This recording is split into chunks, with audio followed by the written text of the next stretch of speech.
Hello, Mike Beckett here from The Dead Prophet. We hope you enjoyed our first two parts of the conversation with Steve Winters on Is America in the Bible and Is America Babylon? We hope you enjoy this final part of our conversation. I don't understand. I mean, churches have had city regulations tell them they can't ring their bells. Right. And yet you have a situation like that where you have some spooky, weird, call loud blasted on with high volume, high decibels for a call to prayer. It's just absolutely ridiculous. It's not, see, there is no sense of respecting the minority in the cases where there is a minority, or even in a case like these where And it just goes to prove the radicalization of the Muslim group. I mean, They're irrational.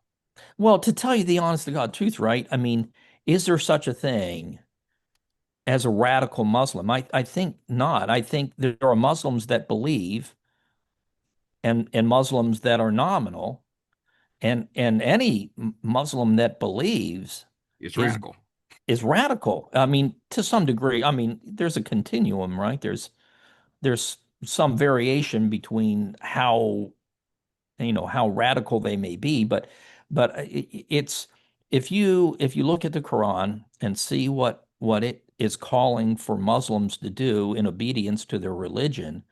For instance, you do the same with Christians, and you do not see the same kind of result at all. You give people the Quran and tell them to be serious about the religion, they're going to end up being killers and oppressors. You give Christians the Bible and tell them to be serious about their religion, and you're going to get people that are opening hospitals, that are taking care of the needy in the streets, that Mhm. are, being kind to their neighbors. And, you know, people say, well, there's been religious oppressors who have been Christians, throughout the history of man. And I'll say that that's true, but it's not that they are Christians that are actually practicing the Bible. Uh, Right.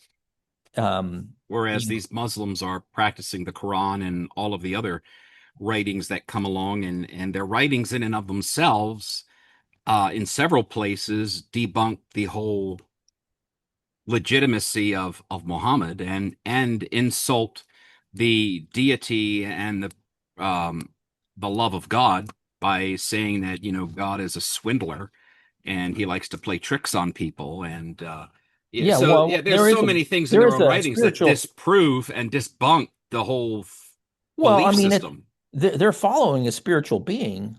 You just have to look at the description of the spiritual being they are following, and you're like, wait a second, that's not God, that's the devil. Yeah. They're Yeah. following the devil. So, Yeah. it's you know, it all, this all wraps up somehow or another, connected to this whole start of this particular subject matter, which was, the Whore of Babylon, and how Hmm. self-proclaimed prophet Ron has that all wrong. It has nothing to do with America. It's that's too shallow of a reading, to tell you the truth. Hmm. Um, and because of a number of issues. Number one, America doesn't fit into the spiritual component at all. America doesn't really fulfill the imagery, as far as how it is connecting to the people of the world to get them to go along with it. It doesn't do that at all. It doesn't fit geographically, anything that would remotely take you to the areas involved with the imagery that's there. It's Bible imagery. When you're trying to interpret it, if you're going to do an exegesis of something that's prophetic, first you have to understand what's there in the text, right? But then you have to understand it in the viewpoint of the people that wrote it, and the time in which they were and received it. And finally, you have to have this understanding that it doesn't mean anything you want it to. It means what it means, and you have to find that. you're submitted to the text of the book, to hearing what it says. You're not free to make it say this or to make this be that. You don't get to do your own thing. And this is the same problem we were talking about in in the cookie cutter churches that we're seeing in evangelicalism these days, where the whole thing is God's your buddy and he wants you to have a good life, the life that you want. This is the way that you can get God to plug into your program, Hmm. rather than you coming to terms with a God who's real and awesome, and you bow your knee and fit into his program. Right. So, I mean, it's all these things. I mean, they all come together, right? And we're seeing what we're seeing in the news now, because we're close. We're getting to the end of time. Yeah. Now, I want to jump to a topic that real quickly. Yeah, we Obviously, probably burned that one. no, no, no. I could go on for days with that.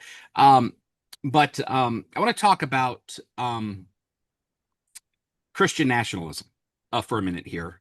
Um, Yeah, okay. I was going to mention it a little bit earlier because it would have fit in well, but go ahead. um, because it seems to me that in the following events of Charlie Kirk's assassination, um, there's this big push of Christianity. People are supposedly giving their lives to Jesus, and there's this big push of the Christianity that they're of Charlie Kirk. Um, but what I'm seeing, and I watched some of the speakers at his funeral. Some of them were really good. Ben Carson made a phenomenal statement, basically saying that our country has shifted from biblical gospel to social gospel. And because we've shifted to a gospel that is not biblical, we are reaping the effects of that. And what God is doing is calling us back to be biblical gospel people. I love Ben Carson. So I thought that was great. I watched the chief of staff of Turning Point, and when he got up there, I actually thought I was watching Hitler. Because he was, this isn't going to shut us down. This isn't going to stop us. We're going to keep going. And very, very political speech intertwining, the God component. And I'm just kind of curious of your thought. Do you think we should, as a church, be concerned at this point uh, of Christian nationalism being a push out of the events of what happened with Charlie Kirk versus actually biblical Christianity being the result of what happened after Charlie Kirk's death? Well, I think the Christian nationalism, you know, I'm old enough to remember I got saved in 1979. Um, and of course, Moral that majority. meant what's that? Moral majority. Yeah, right. Well, it was right at that the initial point when political involvement of the evangelical world really took off. Of course, we had Washington for Jesus in 1980. I was there.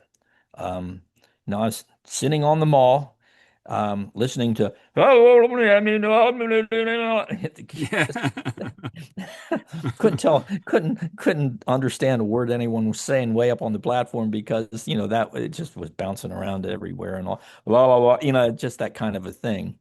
But anyhow, and I the moral majority, the oh gee, what was the one that Pat Robertson had? I forget all the names now. The 700 Club. Well, he had the 700 Club, but I meant his political thingy that he was doing. I forget what it was.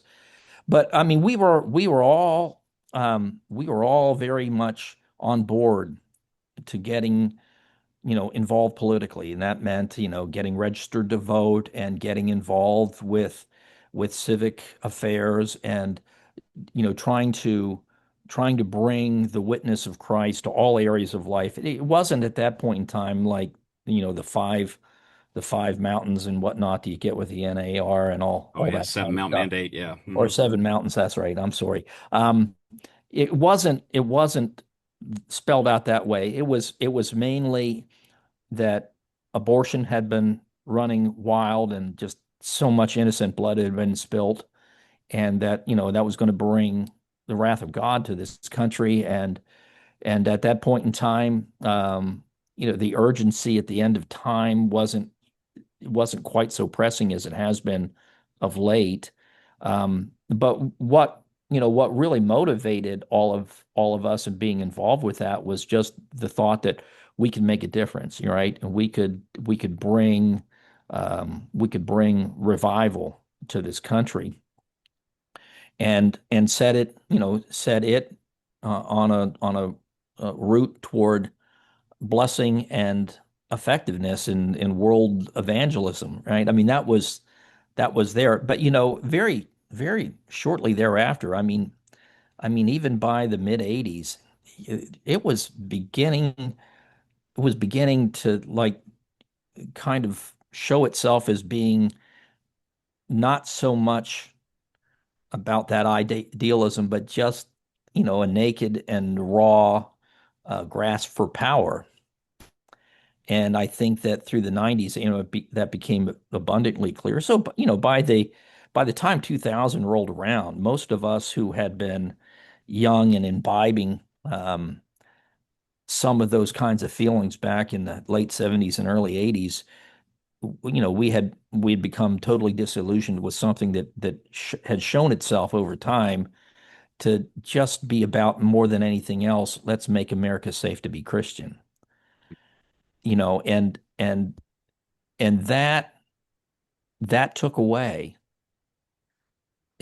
away evangelism. It took away the gospel, as far as content that you would preach or teach. um and to this day, I mean, you still, especially in the South, you still get the pulpits of the land that are strident about taking America back. And I just I read enough history, knew enough history to say, take America back. I mean, do you realize that just back around the Revolutionary War, that there were so many drunks on the streets in Boston, parents didn't let their girls go on the street unattended? I mean, this wasn't, the inner city of America with all of its troubles today. I mean, this is Hmm. the so-called, or just the uh, level of not just drunkenness, but the level of violence, particularly, in our interactions with other peoples and whatnot. Indians, the Native Americans. It's like it's a pretty hard thing to look back at that and to see it too idealistically. Hmm. And even, I was always a big fan of historic revival, the First Great Awakening and Second Great Awakening, and the revivals during the Civil War, and then the Holiness Revival in the '80s, and then the Pentecostal. It's always been just a, somewhat of a little fun niche of history that I've been interested in through the years. But when you actually see the reports of how people were living and acting very shortly after those kinds of movements, kind of normally in America, um, yeah, America has always, it seems to me, been more about nominalism. Um, the religion has always been nominal. So if someone comes up with a political thing, let's take this country back for God, and I look back at what that looked like. It's like, so you're inviting us to go back to nominalism. We want a more culturally cohesive nominalism. We want everyone to go to churches that weren't preaching the gospel. We want everyone to acknowledge Christ but not live like Christ. That kind of a thing. And so, I think we've uh, arrived. yeah, yeah. Well, I think we've arrived when you think about it. You think of people like Joel Osteen and many of these other TV preachers who have their big churches that are just out there, living your best life now. And, Jesus is the little magic genie that can help you accomplish the things that you want to accomplish in life. And, just rub them the right way and you get what you want. Well, and that's right. I mean, and the thing about all of that is that the focus is never on Christ and serving him. The focus is always on how can I live in a reasonable place that is under the blessing of God, but gives me the opportunity to do what I want. Mhm. And it always seems that way to me. And so I you know, Christian nationalism, it just doesn't have anything to sell me. Mhm. I don't, Charlie Kirk, who, never really knew much about him at all until he was killed, unfortunately. But the more I've listened to him and have found out about him in the time since, I actually kind of like the guy. But the one thing that I say is that I, I think I think seeing our objective as taking over the country politically, I don't think that's a Christian objective. I Yeah. don't think that it has, I don't think that it offers Christians any benefit. I don't think it offers Christians any blessing, true blessing. I certainly don't think it's something that God is calling for from us. I think that what God is calling forth from us is, in this land where we have the freedom, in particular, to do it and to do it at in a very full and big way, if you will, is to live life for Christ. Yeah. To have that as the center of all that you do, all that you think, all that you intend, how you relate, and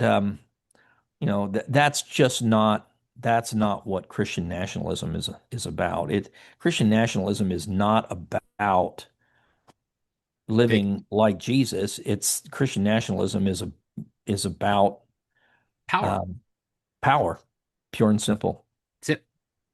Yeah, Yeah. I did a show and we talked about it a little bit, and kind of read some definitions about what the uh Christian nationalism was defined by, and very, very, very much, militant without the weaponry, but militant in the sense that there's a seek and quest for power, and to have that power, and when you get that power, to push that power on everybody else. So it's almost everything that the gospel message preaches about. It's everything but the gospel, but the Christ that, like, it's Christian in name only. The Christ that you're Yeah. supposed to represent in Christian nationalism is nowhere to be found. And that's my biggest concern. My biggest concern with how things have gone, and is that I hope genuinely that people will have the heart of Jesus Christ when they go out, and not this idealism of I'm going out and I'm just going to give it to them. I think there's that difference, and so hopefully, It's I a just grasping thing, right? I yeah. mean, it's they go out and grasp, grab for this. It's like, this world is not our home. Mm-mm. Um, the kingdom of God is not, it's not made of things that you can see. Right. It's just a mistaken notion. It's not new. I mean, you're a historian, so Yeah. you know that these notions have come up in several times in the past, and they're around for a while, and then they kind Fizzle of out and come back fizzle as out. another package. Yeah, yeah. It's just And like with so, education. We're still doing Bloom's taxonomy. We just call it Marzano, or we call it some other new fad that somebody says, "Oh, I'm going to add something to it and repackage it." That's all it is. well, I mean, a new generation seeking their PhDs has got to change at least the language so they can get their their credentials. That's So right. You can only study a particular topic for so long before you've exhausted it. yeah, and at that point in time, you just have to, change all the names to Change all protect the the names, guilty. right? Change the language and you change the society, right?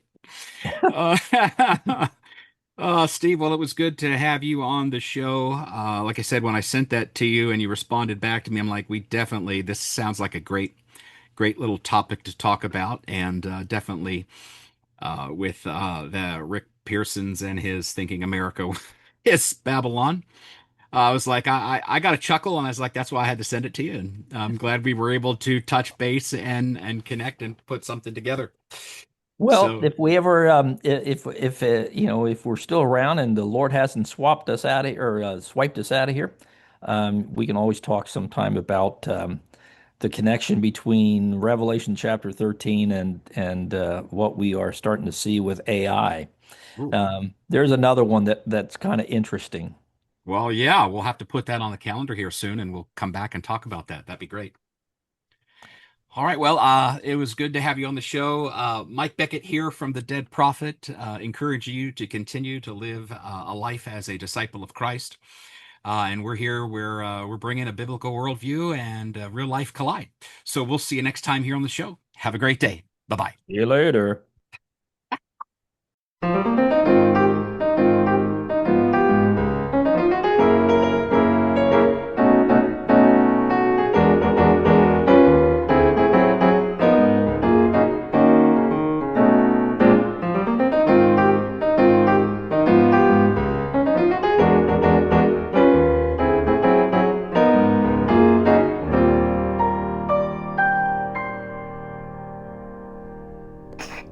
Oh, is it time? The Dead Prophet is a production of Dead Prophet Media. If you'd like to help support this ministry, you can do so by going to our website at thedeadprophet.net or by sending us a gift in the mail at Dead Prophet Media, P.O. Box 302, Du Bois, Pennsylvania 15801.